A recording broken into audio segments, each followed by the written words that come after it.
Yesterday, we brought you that conversation with the Gender Ministry on the Day of the African Child. As you may know already, this year marks the 29th anniversary of that observance. As a promoter of quality primary education in Ghana, Right to Play celebrates the progress made thus far to educate the future leaders of this continent. I have a conversation today, a quick one, with Lawrence Ofer, Training Officer at Right to Play. Mr. Ofer, thank you for your time this afternoon.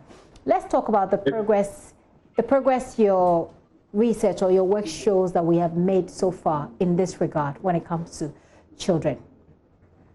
Thank you very much. I also want to say that one of the things that the theme for this year's celebration is access to child-friendly justice system.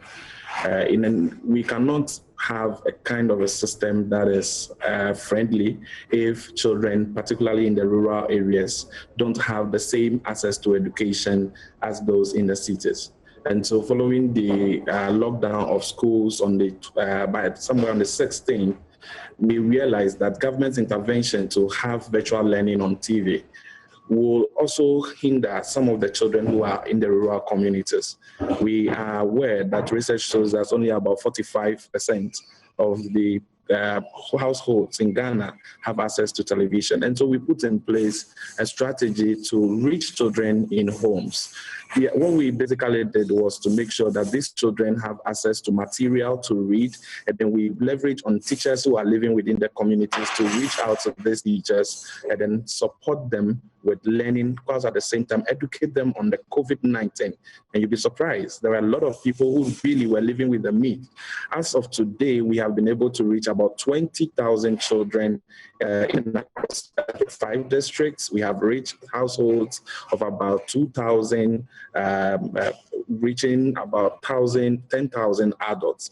And all these people will say that at the end of the day, the kind of comments and feedback that we get and indicated that at the end of the day, those in the rural areas also need the same kind of access to quality education and quality access just as we are delivering to them.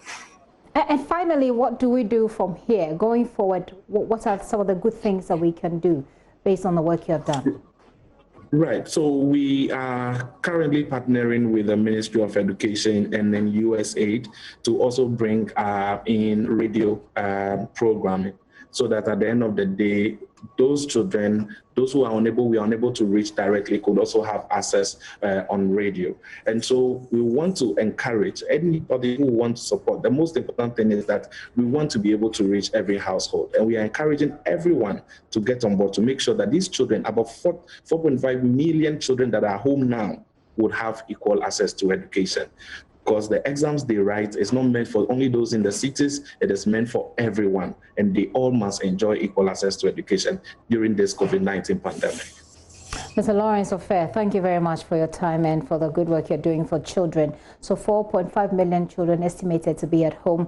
Let's see how we can reach them with education in these times. Lawrence Ofer is with Right to Play, is a child right NGO.